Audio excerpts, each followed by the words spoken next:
Religión y economía. Por Lucas Beltrán Flores. Dad al César lo que es del César y a Dios lo que es de Dios. Mateo. XXIT, 21. Bienestar material y orden moral. La Iglesia se interesa por el bienestar de sus miembros y de los hombres en general. En primer lugar, por su bienestar material, no puede menos que desear que nadie sufra hambre, frío ni desamparo. Pero, además, la Iglesia sabe que para la mayoría de los hombres un bienestar mínimo es necesario para la rectitud moral. Es cierto que algunas almas escogidas han buscado voluntariamente la pobreza más rigurosa, y en medio de ella han sido un ejemplo de virtudes heroicas. También lo es que a otras que no buscaron la pobreza, ésta les vino impuesta por las circunstancias y fue aceptada generosamente, y las privaciones y escaseces no fueron motivo para que se apartaran de la senda del deber y de la virtud. Pero todo esto fue, lo hemos dicho, para almas escogidas. Para la gran mayoría de los mortales, las privaciones propias y el espectáculo de las privaciones de sus seres más queridos son obstáculos, casi siempre insuperables, a la práctica de la virtud. El hombre pobre y enfermo, el obrero sin trabajo, si sus circunstancias perduran cierto tiempo y sobre todo si contempla a su esposa e hijos hambrientos en una vivienda sórdida, es improbable que acepte el orden social ni se someta resignadamente a la voluntad divina. Por todas estas razones, los pensadores cristianos y las autoridades eclesiásticas tradicionalmente han dedicado reflexión y normas prácticas al intento de mejorar la condición material de los hombres. Ya en el Evangelio se menciona la obligación que tenemos todos de utilizar las facultades que Dios nos concedió para lograr resultados que signifiquen una mejora del mundo. Recordemos la impresionante parábola de los talentos, San Mateo 25, 14-30. El reino de los cielos es también como un hombre que, al ausentarse, llamó a sus siervos y les encomendó su hacienda. A uno dio 5 talentos, a otro 2 y a otro 1, a cada cual según su capacidad, y se ausentó. Enseguida, el que había recibido 5 talentos se puso a negociar con ellos y ganó otros 5. Igualmente el que había recibido 2 ganó otros 2. En cambio, el que había recibido 1 se fue, cayó un hoyo en la tierra y escondió el dinero de su señor. Al cabo de mucho tiempo, vuelve el señor de aquellos siervos y ajusta cuentas con ellos. Llegándose el que había recibido 5 talentos, presentó otros 5 diciendo, Señor, 5 talentos me entregaste, aquí tienes otros 5 que he ganado. Su señor le dijo, y bien, siervo bueno y fiel, en lo poco has sido fiel, al frente de lo mucho te pondré, entra en el gozo de tu señor. Llegándose también el de los 2 talentos dijo, Señor, 2 talentos me entregaste, aquí tienes 2 que he ganado. Su señor le dijo, bien, siervo bueno y fiel, en lo poco has sido fiel, al frente de lo mucho te pondré, entra en el gozo de tu señor. Llegándose también él, que había recibido 1 talento dijo, Señor, sé que eres un hombre duro, que cosechas donde no sembraste y recoges donde no esparciste. Por eso me dio miedo, y fui y escondí en tierra tu talento. Mira, aquí tienes lo que es tuyo. Mas su señor le respondió, siervo malo y perezoso, sabías que yo cosecho donde no sembré y recojo donde no esparcí, debías, pues, haber entregado mi dinero a los banqueros, y así, al volver yo, habría cobrado lo mío con los intereses. Quitadle, por tanto, su talento y dádselo al que tiene los 10 talentos. Porque a todo el que tiene, se le dará y le sobrará, pero al que no tiene, aun lo que tiene se le quitará. Y a ese siervo inútil, echadle a las tinieblas de fuera. Allí será el llanto y el rechinar de dientes. Como todos los textos evangélicos, este es susceptible de muchas interpretaciones y comentarios. Pero parece claro que una de las interpretaciones es la censura de la pobreza, la timidez o los escrúpulos que frenan la aplicación de las aptitudes humanas a la mejora de las condiciones espirituales y materiales del mundo. San Pablo en sus epístolas afirmó reiteradamente la obligación de todos de trabajar a fin de proveer a su propio sustento y no ser una carga para los demás. Cita su propio ejemplo, que hacía compatible la predicación de la fe con el trabajo corporal. En la primera epístola a Timoteo, 8, dice, y él emoticono cara triste quien no mira por los suyos y en particular por los de su casa, ha renegado de la fe y es un descreído. Y en la epístola a los Efesios, 4, 28, el que robaba, que ya no robe, sino que trabaje con sus manos, haciendo algo útil para que pueda hacer partícipe al que se halle en necesidad. ¿Un programa económico concreto? Pero el cristianismo no ha tenido nunca un programa económico concreto. Se diferencia en esto del judaísmo y del maometismo. Tanto la ley mosaica como el Corán contienen normas que aspiran a regular la vida económica de los que aceptan sus principios religiosos. El cumplimiento de estas normas no ha sido nunca perfecto y en los últimos siglos lo ha sido cada vez menos. No obstante, los esfuerzos de las autoridades para imponer tal cumplimiento han perdurado hasta hoy. Prueba de ello es, por ejemplo, en el maometismo, la voluntad de mantener la prohibición del pago de intereses por los préstamos de dinero y los subterfugios a que se ven obligados los bancos árabes para poder desarrollar su actividad. En tiempos de mayor vigencia de los principios religiosos, en los países musulmanes el pago de intereses de dinero se persiguió con mayor rigor. Unos cuantos pasajes evangélicos ponen de manifiesto este carácter del cristianismo. Mi reino no es de este mundo, San Juan 18, 36. Lo del César devolved solo al César, y lo de Dios a Dios, y emoticono cara triste San Lucas 20, 25. Pero Jesús le respondió, oh, hombre, ¿quién me ha constituido a mi juez o repartidor entre vosotros? Y emoticono cara triste San Lucas 12, 13 y 14. El alcance e interpretación de tales sentencias y de otras que podrían citarse se ha discutido y seguirá discutiéndose, pero no cabe duda de que significan una renuncia de la autoridad religiosa a regir todos los detalles de los procesos políticos, sociales y económicos. Parece claro que un programa económico concreto no sería conveniente para la Iglesia. Imaginemos por un momento que en cada uno de los 20 siglos de su historia hubiera querido tenerlo y lo hubiera elaborado. En el siglo siguiente, y probablemente antes, el programa habría quedado anticuado y habría sido necesario reemplazarlo por otro. Las circunstancias políticas, económicas, sociales y técnicas se habrían modificado tanto que el programa anterior se habría hecho inaplicable. La Iglesia puede y debe dar, en cada momento de la historia, orientaciones morales de carácter general sobre la actividad económica. Y las ha dado.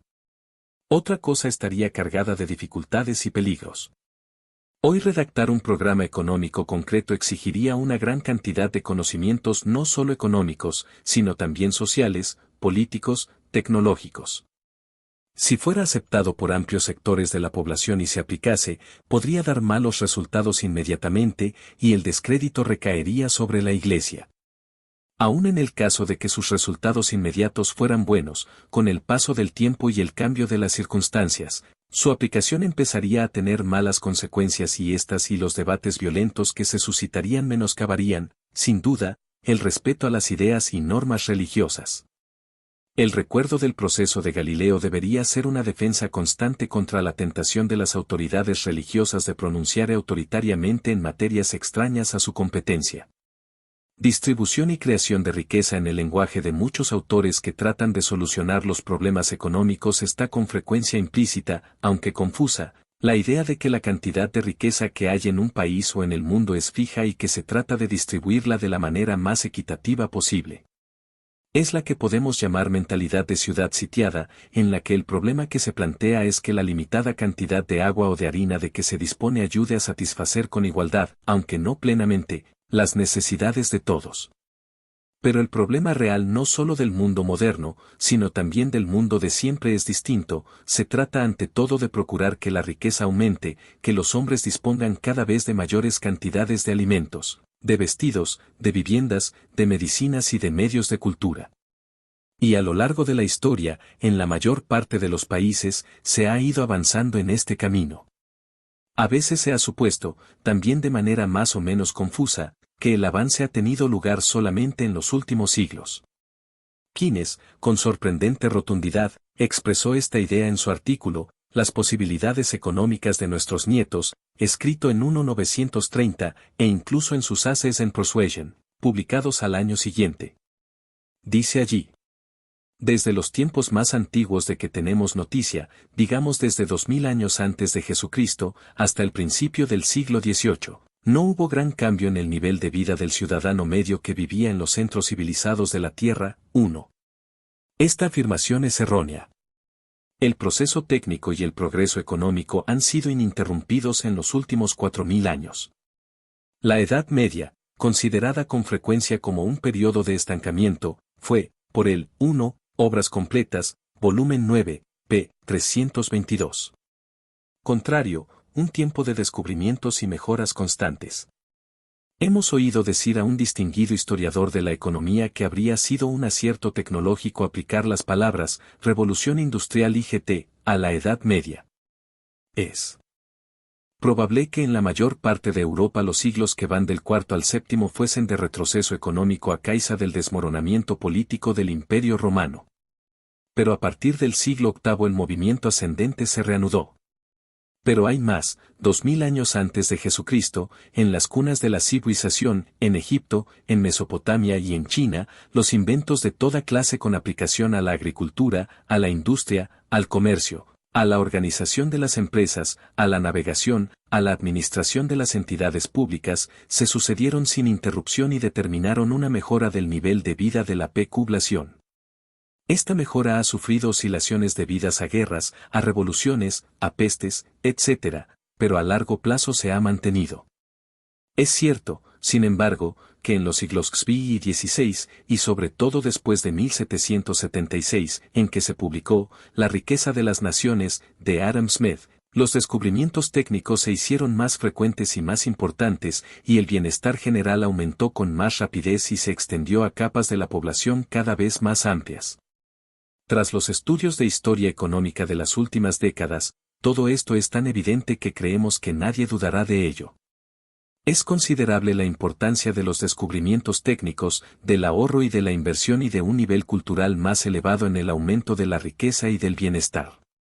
En el siglo XVIII las diferencias internacionales de rentas eran muy elevadas y con frecuencia iban unidas a diferencias en el estatus político y social de la población. Los nobles tenían casi siempre ingresos superiores a los de las personas que no gozaban de tal condición. Dentro del grupo formado por estas últimas, había también notables diferencias de rentas, asociadas muchas veces a diferencias de fuerza política. En algunas mentes esclarecidas surgió la idea de suprimir o retir todas estas diferencias, las de sangre, las de poder político, las de riqueza. En términos generales, esta idea se encarnó en la Revolución Francesa. Supongamos que el triunfo de esta hubiese sido completo no solo en su país de origen, sino también en todos los del mundo, que en todas partes se hubiera establecido la perfecta igualdad humana y política de los ciudadanos y una aproximada igualdad económica. Y que en el orden técnico no hubiera ocurrido nada o casi nada. ¿Qué se habría logrado? Algo, pero no mucho. En el siglo XVIII el mundo era todavía muy pobre, a pesar del progreso constante de los 4000 años anteriores. La redistribución de las rentas en todos los países habría aliviado los casos de miseria más aguda, pero habría dejado a todos con unos ingresos bajos, con un nivel de vida muy poco satisfactorio. Afortunadamente, al mismo tiempo que tenía lugar el proceso democrático y liberalizador, con lentitud, tropiezos y retrocesos y todavía no completado hoy, una serie de inventos técnicos hacía posible producir más bienes con una misma cantidad de trabajo humano, permitían que la tierra produjera, con el mismo esfuerzo, una mayor cantidad de alimentos, que mejores máquinas produjeran más vestidos, que las viviendas fueran más confortables, el descubrimiento de nuevas medicinas mejoró la salud y alargó la vida humana. Gracias a todo esto, las clases modestas de los países europeos tienen hoy un nivel de vida mucho más elevado que el que habrían logrado con solo un proceso redistribuidor e igualitario no acompañado por el progreso técnico, el ahorro, la inversión de capitales y una mayor cultura de hombres y mujeres. El crecimiento de la riqueza producido por estos factores exige esfuerzos y sacrificios, pero no puede decirse que sea difícil. Prueba de ello es lo ocurrido en los países nuevos. A principios del siglo XXII, los Estados Unidos, Canadá, Australia, Nueva Zelanda y la República Argentina eran naciones con poca población y muy poca riqueza. En los últimos 250 años, su capacidad para producir bienes ha aumentado prodigiosamente, bienes que satisfacen las necesidades humanas y permiten una vida mejor en todos los sentidos. La población mundial crece rápidamente. Se calcula que a mediados del siglo XVII estaba comprendida entre 409 y 509 millones. Una población que aumenta con rapidez no puede mantener, y mucho menos elevar, su nivel de vida si su producción de bienes no crece con el mismo ritmo. Sin tal crecimiento, las medidas redistribuidoras servirían de poco. El incremento de la importancia del empresario. En este aumento de la producción, la función empresarial tiene influencia decisiva. Los tres factores de la producción que distinguen los tratados de economía, la tierra, el capital y el trabajo, han de combinarse para producir bienes de capital, artículos semimanufacturados y nuevos bienes de capital. Las combinaciones no son arbitrarias, han de tomar formas adecuadas y la determinación de las mismas tiene la mayor importancia. Es obra de los empresarios. En su discurso de 22 de mayo de 1983, a los empresarios y ejecutivos de Milán, Juan Pablo II dijo: el grado de bienestar que la sociedad disfruta hoy sería impensable sin la figura dinámica del empresario, cuya función consiste en organizar el trabajo humano y los medios de producción a fin de generar los bienes y servicios necesarios para la prosperidad y el progreso de la comunidad. Y en un discurso anterior, el de 7 de noviembre de 1982, en Barcelona, el Papa había dicho: permíteme ahora, queridos trabajadores y trabajadoras, que dirija mi palabra a otra clase de trabajadores de España, los empresarios, industriales, altos dirigentes, consejeros cualificados de la vida socioeconómica y promotores de complejos industriales. Saludo y rindo honor en vosotros a los creadores de puestos de trabajo, empleo, servicios y enseñanza profesional, a todos los que en esta querida España dan trabajo y sustento a una gran muchedumbre de trabajadores y trabajadoras. El Papa os expresa su estima y gratitud por la alta función que cumplís al servicio del hombre y de la sociedad. También a vosotros anuncio el Evangelio del trabajo. El mundo económico, lo sabéis bien, está sufriendo desde hace tiempo una gran crisis. La cuestión social de un problema de clases se ha transformado en un problema mundial. La evolución de las fuentes de energía y la incidencia de fuertes intereses políticos en este campo ha creado nuevos problemas, provocando la puesta en duda de ciertas estructuras económicas hasta ahora consideradas indispensables e intocables y haciendo cada vez más difícil su dirección.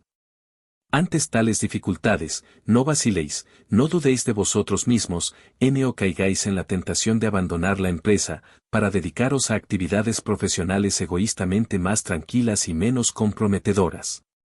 Superad estas tentaciones de evasión y seguid valientemente en vuestro puesto, esforzándoos en dar cada vez un rostro más humano a la empresa, pensando en la gran aportación que ofrecéis al bien común cuando abrís nuevas posibilidades de trabajo. Colectivismo y economía de mercado. Un grupo de hombres, una comunidad económica, puede organizar los procesos de producción, distribución y consumo de bienes con muchos sistemas. Los principios que inspiran tales sistemas son el colectivismo y la economía de mercado. Con Arrequial I, la autoridad política organiza y dirige estos procesos, ordena a cada miembro del grupo lo que tiene que hacer, dispone el paso de los bienes en vías de producción de unas a otras manos, y decide quién consume los bienes acabados. En la economía de mercado son los particulares los que deciden qué bienes van a producir, qué técnicas utilizarán para ello, en qué forma y con qué condiciones los intercambiarán y quién los consumirá. La terminología para designar estos dos principios varía. Al primero se le ha llamado también economía centralizada, dirigida o planificada, comunismo y socialismo; al segundo, libertad de empresa, economía liberal, liberalismo, laissez-faire, etc. Hemos escogido los términos que nos han parecido más claros, frecuentes y libres de connotaciones políticas. Sistemas económicos inspirados plenamente por uno solo de estos dos principios no se dan en la realidad, ni se han dado nunca, ni pueden darse. Tal vez podríamos decir que el colectivismo puro ha existido aproximadamente algunas veces en agrupaciones humanas pequeñas, en las familias patriarcales del Antiguo Testamento, en un monasterio medieval o en una familia de un pueblo salvaje y primitivo. En estas comunidades la autoridad puede dirigir todos los procesos económicos, ordenar las actividades de todos los miembros y el consumo de cada uno de ellos. Esto solo es posible si el número de estos no pasa de unas pocas docenas. Y casi siempre el grupo humano obtiene algunos bienes por intercambio con otros grupos, mediante los métodos de la economía de mercado. Cuando el grupo humano consta de varios millones, Por ejemplo, en un Estado moderno, el colectivo puro es impensable, la autoridad política no puede conocer todos los procesos de producción y regularlos, tiene que utilizar, con mayor o menor extensión, elementos procedentes de la economía de mercado. Tampoco esta última puede darse en forma pura. Un grupo humano no puede existir sin una autoridad, y la presencia de ésta exige por lo menos impuestos o aportaciones de los hombres y mujeres del grupo para proveer al sostenimiento de la autoridad política y de sus agentes. Casi necesariamente la autoridad ha de ejercer funciones como la defensa contra enemigos exteriores, la administración de justicia y algunas formas de regulación de la economía. Todo ello supone también impuestos y aumenta el grado de intervención estatal. Lo que la realidad nos ha ofrecido siempre y sigue ofreciéndonos hoy son formas mixtas de organización económica, con elementos de colectivismo y de economía de mercado. En los momentos actuales solemos llamar comunistas a los estados en que predomina la dirección central por la autoridad política, y estados con economía de mercado a aquellos en que ésta es más importante que la dirección central. Pero dentro de cada uno de los dos grupos, la importancia relativa de los dos principios es variable. Los elementos de economía de mercado son más fuertes en Yugoslavia que en Rusia, y más en Estados Unidos que en Grecia. Vamos a resumir en forma esquemática, y por tanto imperfecta, los argumentos más importantes que se han formulado en favor y en contra del colectivismo y de la economía de mercado. Aquí entenderemos por colectivismo no una organización social inspirada solo por este principio, que ya hemos dicho que no existe ni puede existir, cuando el número de sus miembros pasa de unas docenas, sino una en que este principio predomine. Es decir, un país como Rusia o Bulgaria en el que el gobierno trata de dirigir las líneas generales de los procesos económicos, aunque para muchos de ellos utiliza elementos de economía de mercado. En estos países hay empresarios que deciden sobre el funcionamiento de sus empresas, y contratan con trabajadores que pueden escoger entre varias actividades, hay dinero, bancos, fábricas, empresas, mercados, precios, cuyo carácter no es del todo distinto del que estas instituciones tienen en las naciones occidentales, y hay, desde luego, grandes diferencias entre las rentas de los ciudadanos. Pues bien, los defensores de esta forma de organización económica sostienen que es la mejor posible y la inspirada en criterios de racionalidad. El gobierno conoce los factores de producción de que el país dispone y las necesidades de la población. Puede organizar los primeros en la forma técnicamente más conveniente para obtener la producción más elevada y más apta para satisfacer las necesidades de la población de la manera más plena posible. Y no solamente más plena, sino también más equitativa, es decir, tratando a todos los ciudadanos con igualdad, atendiendo con preferencia a las necesidades más perentorias y recompensando los méritos o servicios excepcionales prestados a la colectividad. Los adversarios del colectivismo afirman que todos estos razonamientos no tienen nada que ver con la realidad. El conocimiento que el gobierno tiene de los factores de producción del país y de las necesidades de la población es incompleto e imperfecto. Un conocimiento completo no lo tiene nadie ni puede tenerlo. Consistiría en una información muy extensa y variadísima que no está recogida en ningún sitio, los talentos, aptitudes físicas e intelectuales de todos los ciudadanos, las condiciones de todas las tierras y sus posibles usos alternativos, las circunstancias de todos los edificios, fábricas, vías de comunicación, todas las técnicas de producción y las posibilidades de variarlas y combinarlas, las necesidades y los gustos de todos los hombres y mujeres. Un país, con todos los recursos de que dispone, puede producir una infinita variedad de combinaciones de bienes acabados. ¿Cuál de ellas escogerá el gobierno? ¿Cómo? ¿Con qué criterios? Las técnicas pueden variar también hasta el infinito. ¿Cuáles serán las escogidas? En la economía de mercado, los precios son la guía que orienta la producción, pero en los estados colectivistas no hay precios propiamente dichos, lo que en ellos se llama precios son fruto, por lo menos en buena parte, de decisiones administrativas y no pueden ejercer una función orientadora. Los incentivos para la producción son muy débiles en el colectivismo. La ventaja personal que supone para un empresario o un trabajador realizar bien su tarea es pequeña. Es posible que el empresario que administra bien su empresa y el obrero que trabaja bien en su puesto obtengan una renta para ellos y para sus familias mayor que la que logran los empresarios y obreros perezosos o negligentes. Pero es posible también que esa ventaja sea pequeña o nula. El trabajador, en cualquier escala, que se limite a cumplir formalmente su obligación, que realice la tarea asignada sin iniciativa y sin entusiasmo, puede perdurar en ella sin ser objeto de castigo y sin sentir estímulo para elevar su productividad. La concentración en el gobierno de todas las funciones directivas de la economía es incompatible con la libertad. Hayek ha dicho que el control por el gobierno de la vida económica significa el control de toda la vida de la nación. Históricamente en todos los países en que se ha implantado el comunismo han desaparecido los derechos del hombre, el respeto a su intimidad y las formas políticas democráticas. En cambio, siguen diciendo los partidarios de la economía de mercado, en esta todo es distinto y mejor. En ella el interés personal se pone al servicio de la colectividad. El empresario que produce una mercancía deseada por los consumidores la vende fácilmente y obtiene beneficios. Esto le impulsa a estudiar las necesidades y gustos de la población y tratar de satisfacerlos. El trabajador al servicio de una empresa que trabaja bien ve aumentar su remuneración y alejarse el riesgo del despido. El consumidor, representado con frecuencia por el ama de casa, estudia el mercado y procura adquirir la combinación de mercancías que mejor satisfacen sus necesidades y las de su familia. Escoge las mercancías que, en relación con sus ventajas, tienen menores precios.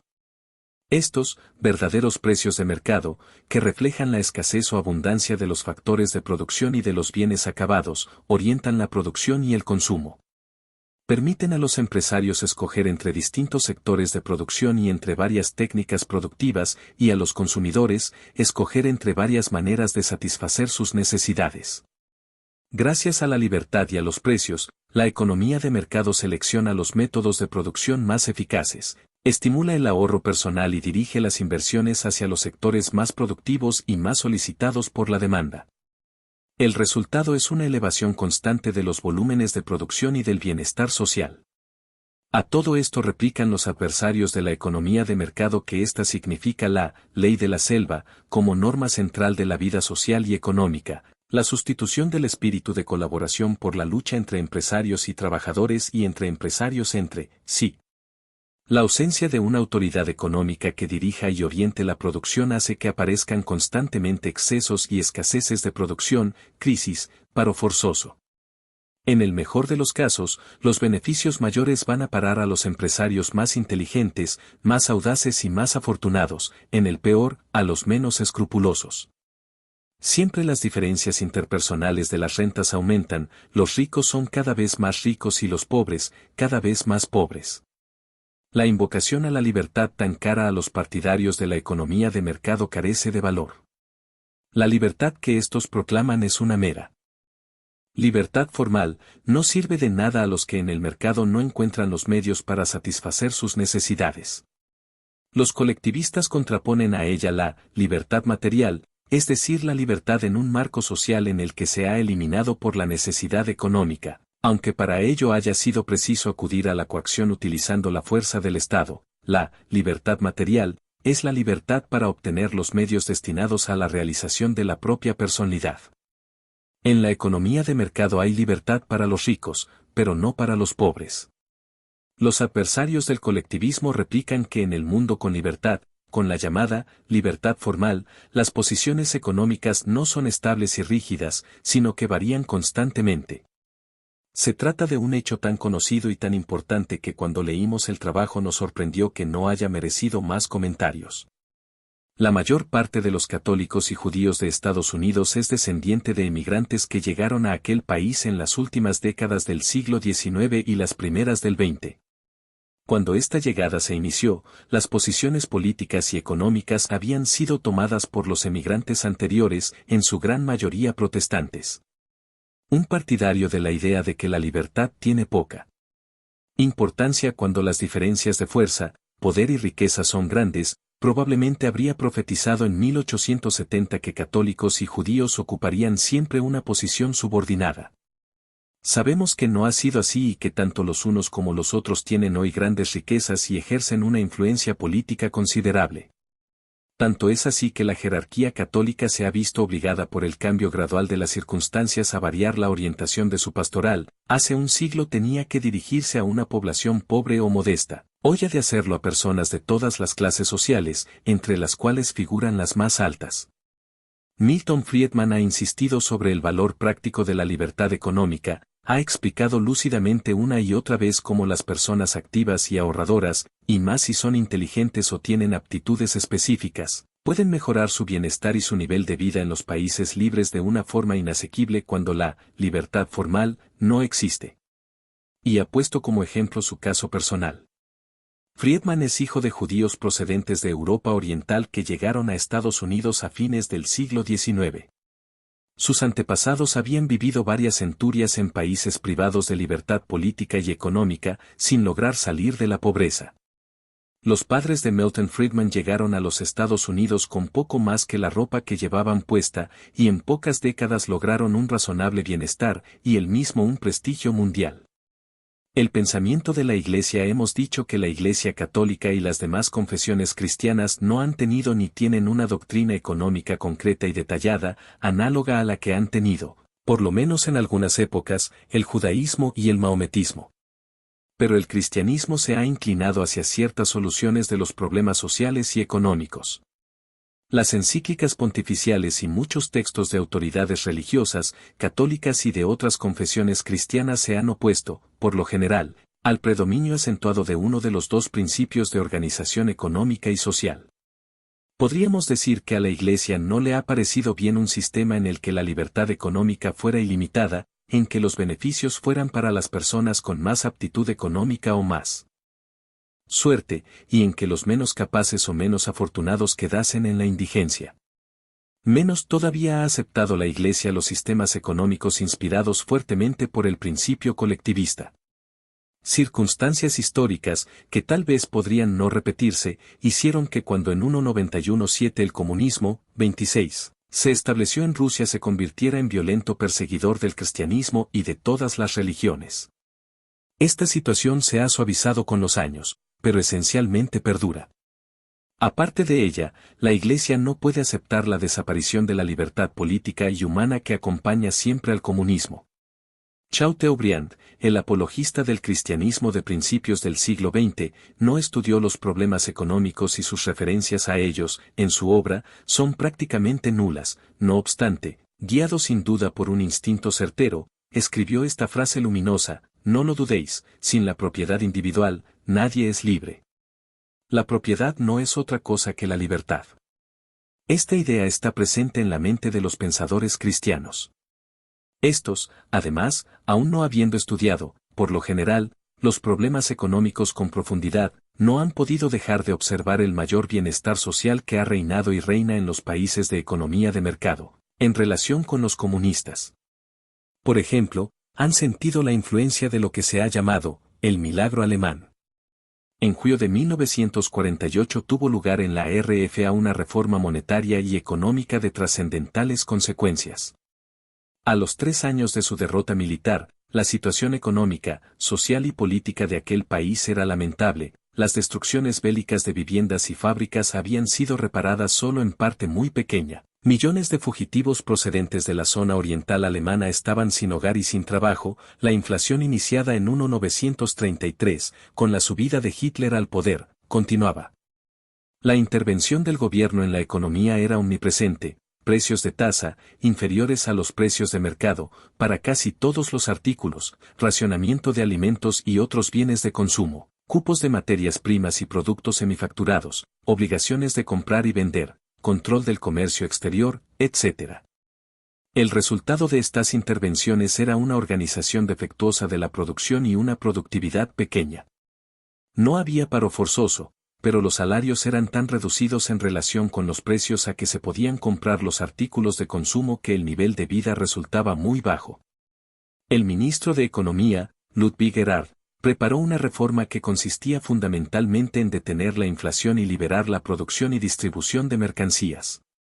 Su proyecto suscitó la oposición general. Se creía por casi todo el mundo que si la economía alemana funcionaba tan mal con todos aquellos apoyos, privada de ellos se desplomaría. Pero Erhard siguió adelante con sus ideas, en pocos días creó una nueva unidad monetaria, el Deutsche Mark, obligó a cambiar por ella todas las existentes y suprimió la mayor parte de las intervenciones en la vida económica. La nueva moneda se administró con austeridad, es decir, se emitió poco de ella, y para lograrlo se ajustaron los ingresos y los gastos públicos. El éxito de la reforma fue fulminante y el instinto popular la designó con las palabras, milagro alemán. Algunos se han opuesto a esta expresión, alegando que en economía no hay fuerzas mágicas, pero no parece inadecuada, porque los resultados de la reforma fueron casi instantáneos. Los escaparates de las tiendas, antes vacíos, se llenaron de mercancías en pocos días, los precios recobraron su función de reguladores de la economía, los procesos de producción y consumo se racionaron. En los que lo eran en virtud de circunstancias desafortunadas y los culpables de su situación por sus vicios y su pobreza. La moderna economía social de mercado se mueve en otra atmósfera intelectual y moral. El desarrollo económico de los últimos 100 años permite una ayuda mucho más amplia a todos los que la necesitan, y las modernas concepciones sociales no admiten que la ayuda se regatee o recorte a los necesitados que lo son a consecuencia de sus desaciertos, sus errores, sus defectos o sus delitos pasados. Muchos pensadores católicos y cristianos en general están de acuerdo con estos puntos de vista o cerca de ellos. Esto no quiere decir que suscriban un determinado programa, ni ello probablemente sería deseable. Es natural que dentro de la gran familia cristiana haya variedad de opiniones, que en algunos casos llegan hasta el marxismo, pero la mayor parte de sus pensadores se inclinan hacia concepciones próximas a la economía social de mercado. Los países en vías de desarrollo. Las grandes diferencias entre los niveles de vida de los países ricos y de los países pobres suscitan vivo interés en los cristianos y en todos los hombres de buena voluntad. ¿A qué se deben tales diferencias? ¿Cómo podrían eliminarse? ¿Qué obligaciones tienen los cristianos para lograr su eliminación?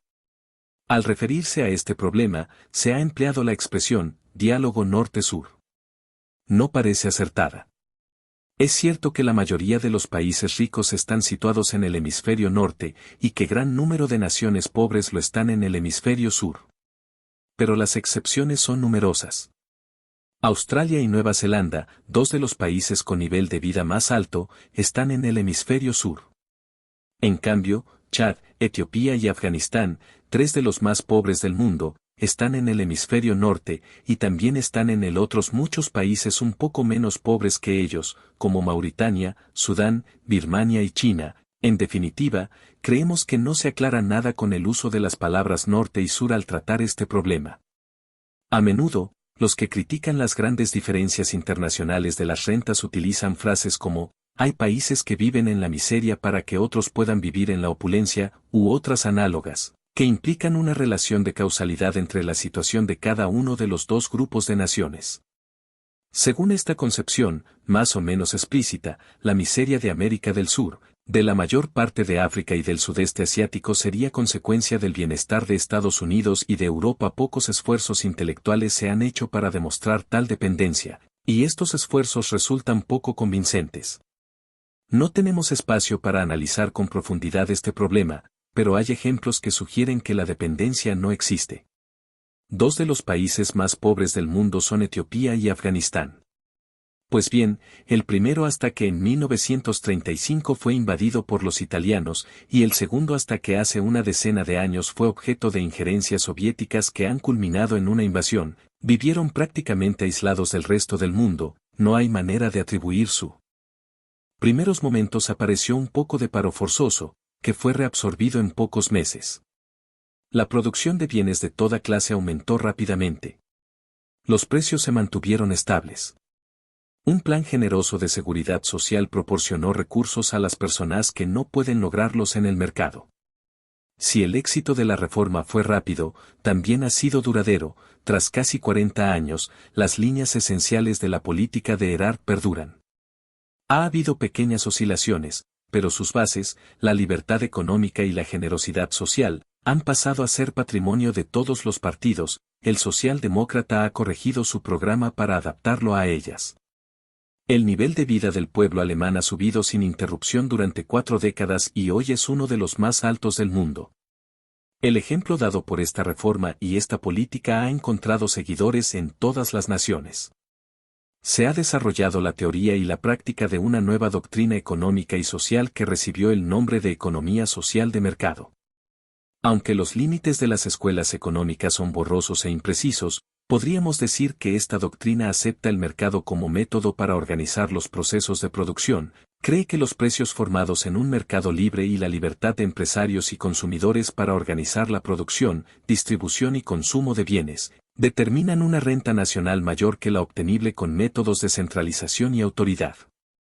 Pero cree también que el mercado no es una institución natural que se baste a sí misma, necesita un marco social en el que pueda funcionar, y el Estado tiene como una de sus misiones esenciales crear este marco. La legislación, la administración y la justicia deben asegurar la libertad y la igualdad jurídica de todos los ciudadanos para producir y contratar. La economía de mercado no podría existir si los que se hubieran obligado a realizar una prestación en el campo económico pudiesen negarse a cumplir su compromiso y nadie les obligase a ello. Además, la economía social de mercado no cree que la libertad económica, unida al marco institucional que la asegura, sean suficientes para organizar la vida social. Hay un cierto número de personas, no muy elevado, pero tampoco muy reducido, que no logra encontrar a través del mercado los medios de subsistencia para una vida digna. La enfermedad, la desgracia, los cambios tecnológicos que hacen desaparecer la demanda de trabajadores con cierta especialización, otras modificaciones de la demanda que tienen efecto análogo, los errores más o menos culpables, la pobreza y los vicios, hacen que algunas personas tengan rentas insuficientes o ninguna renta. Los partidarios de la economía social de mercado creen que tales personas deben tener ingresos asegurados por la sociedad. Los procedimientos para lograrlo pueden variar y unos autores son partidarios de unos y otros de otros. Pero, en todo caso, los ingresos garantizados han de tener un nivel decoroso, han de ser inferiores a las rentas obtenibles por el trabajo en la profesión correspondiente, pero no considerablemente inferiores. Han de permitir un nivel de vida no muy alejado del que las personas de referencia tenían cuando trabajaban. Y tales ingresos han de elevarse a medida que se eleva la renta nacional y, por tanto, los ingresos reales de las personas que trabajan. Este programa es distinto de los que sostuvieron los economistas conservadores y liberales del siglo pasado. No es cierto, como a veces se ha afirmado con mayor o menor mala intención, que estos propugnan que las personas que en el mercado no pudieran lograr rentas suficientes para su sostenimiento quedaran abandonadas a la suerte. Los economistas del siglo XIX defendieron la idea de que tales personas fueron asistidas por las entidades benéficas particulares y cuando éstas no bastaran, por el gobierno, pero tal asistencia había de ser limitada y módica y concederse con restricciones. La pobreza de los tiempos no permitía mucho más y la generosidad no era grande. La ayuda a los pobres trataba de distinguir entre miseria a las relaciones con países ricos, relaciones prácticamente inexistentes. Con menos rotundidad podría decirse algo parecido de otras naciones muy pobres, tradicionalmente con pocas relaciones con el resto del mundo. Los países ricos no forman dos grupos distintos y homogéneos.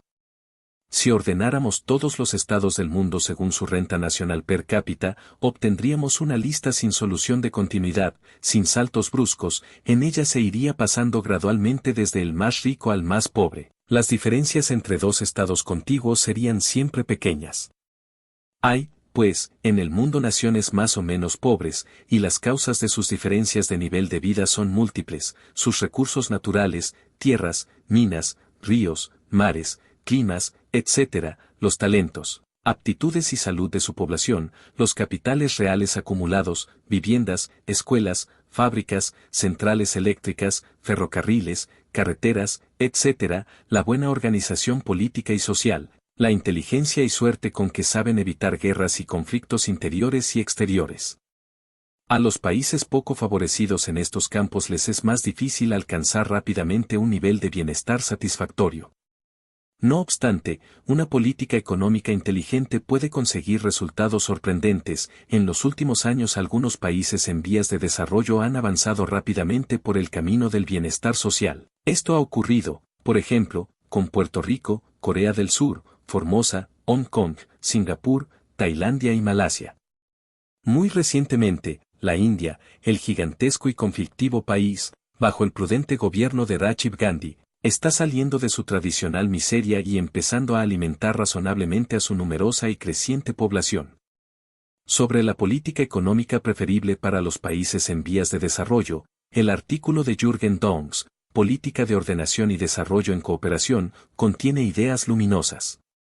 El profesor Dongs se inclina por la libertad de empresas para los países en vías de desarrollo. Una política de desarrollo orientada hacia el mercado resulta ser más eficaz porque suele resolver mejor el problema de asignación de recursos, que se plantea en cualquier orden económico debido a la escasez relativa de fuerzas productivas y de bienes. A los argumentos de carácter general a favor del mercado y en contra de la centralización autoritaria, el profesor Dongs añade razonamientos específicos referentes a los países en vías de desarrollo. Precisamente en los países en vías de desarrollo, el mecanismo de dirección a través del mercado presenta grandes ventajas, ya que suelen carecer de estadísticas detalladas y fiables como para poder establecer unos planes económicos óptimos y suelen tener una administración pública demasiado rudimentaria y propensa a la corrupción como para poder aplicar realmente los planes centrales. En todo caso, cabe ahorrar costes de planificación, debido a que aquellas fuerzas productivas que de otro modo se hubiesen empleado para la elaboración y realización tan improductiva de planes económicos, entre las que figuran, en ocasiones, científicos, ingenieros y maestros bien preparados, están disponibles para actividades que, con seguridad, prometen un mayor rendimiento económico global.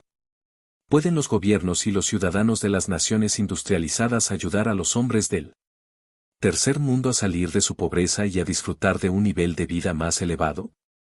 El problema es sencillo. La idea que surge en muchas almas bondadosas e ingenuas de que la generosidad podría inducir a los habitantes de los países ricos a transferir una parte de sus rentas a los de los estados pobres, y con ello el problema quedaría resuelto, no es fácilmente realizable. La desaparición de la miseria de las naciones pobres ha de buscarse fundamentalmente en la buena política económica de sus gobiernos, que eleve de forma definitiva su producción de bienes. La caridad internacional como institución permanente no es viable por varios motivos. Sin una buena política económica de los gobiernos de países hoy pobres, las ayudas procedentes del exterior tendrían resultados efímeros. Pero supuesta esta buena política, ¿puede la ayuda de los países más avanzados acelerar el desarrollo de los más pobres? Creemos que sí, aunque autores eminentes, de los que sentimos discrepar, sostengan la opinión contraria. Peter Bauer y otros economistas afirman que el desarrollo ha de ser fruto del propio esfuerzo y que la ayuda del extranjero significa una injerencia que, a largo plazo, perturba y retarda el desarrollo. En los siglos XVIII y XIX, Inglaterra, Francia, Alemania y Suiza, y en menor escala España, Italia y otros países, se desarrollaron con sus propias fuerzas, es decir, con su trabajo, su ahorro y su inversión. No hay otro modelo válido de desarrollo. Los países hoy pobres deberán seguir aquel ejemplo si quieren que sus poblaciones lleguen a vivir mejor. La ayuda internacional consiste a veces en bienes de consumo, como cereales y otros alimentos. Con frecuencia, estos se han podrido en los puertos, en los aeropuertos o en las estaciones de ferrocarril de llegada, por falta de medios de transporte y de organizaciones de distribución que los llevaran a los núcleos de población hambrienta. Cuando la ayuda ha consistido en medios financieros, estos han ido a parar a manos de los gobernantes, políticos y funcionarios, que muchas veces no los han destinado a las finalidades que perseguían los donantes.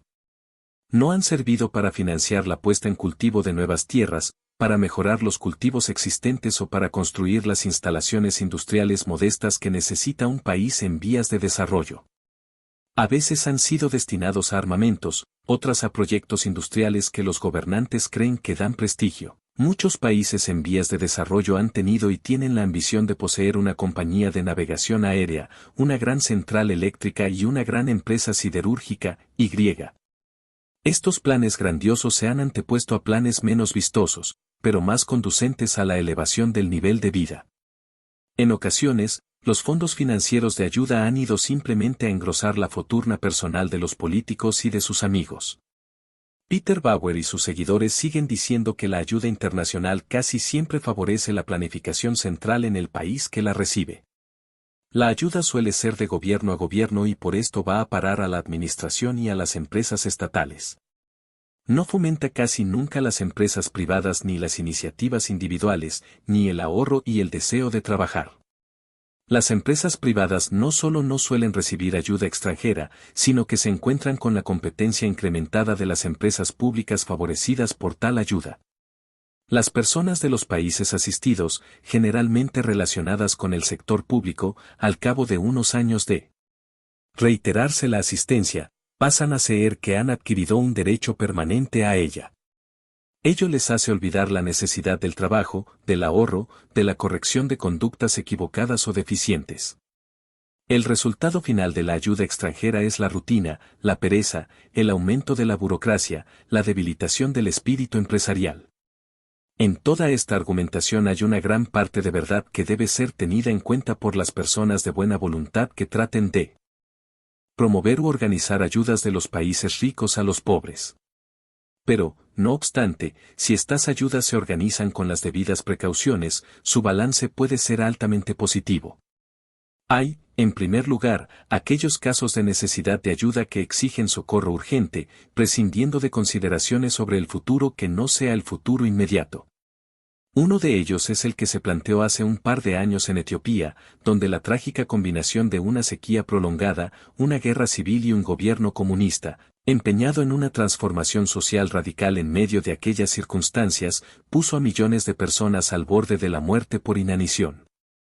Muchas de ellas sucumbieron efectivamente, pero una ayuda de los estados europeos con economía de mercado, excepcionalmente generosa y bien organizada, ha podido evitar males mayores y lograr que en los momentos actuales la situación esté relativamente controlada.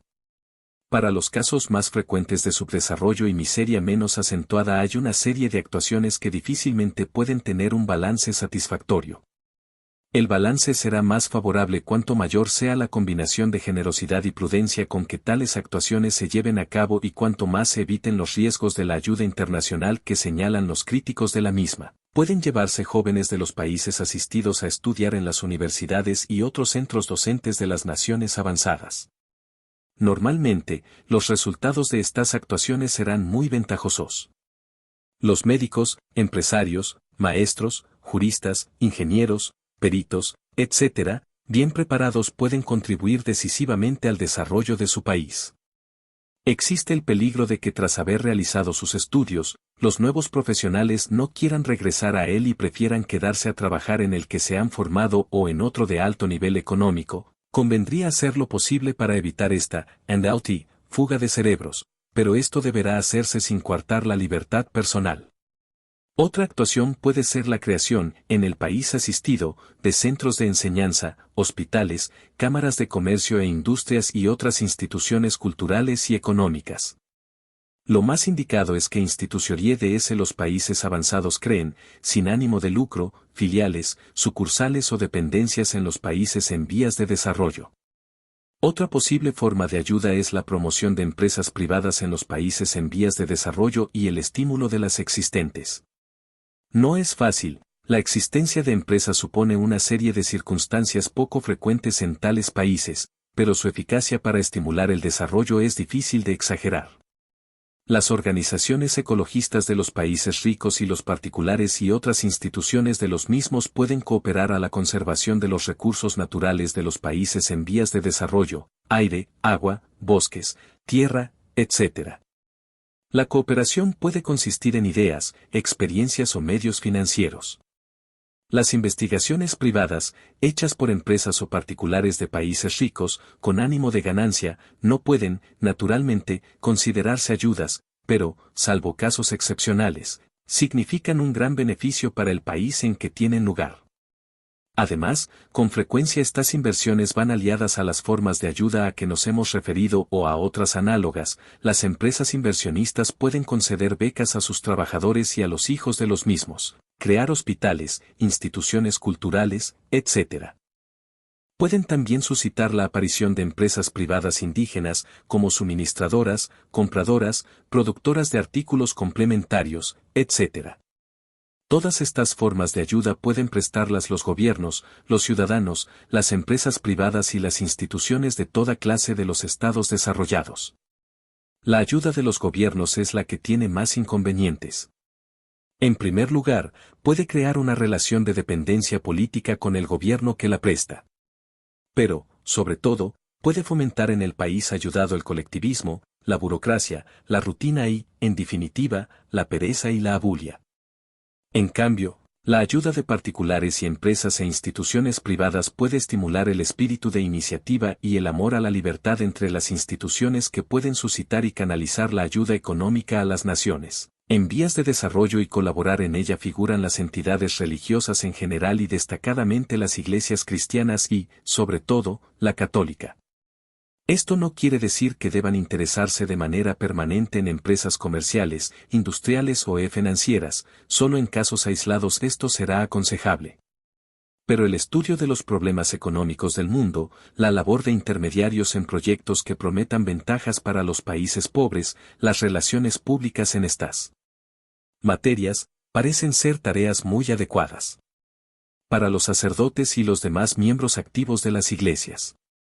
Ayudar a eliminar en el mundo moderno el hambre, la pobreza, la enfermedad y la ignorancia es una meta que merece la más viva atención de los cristianos.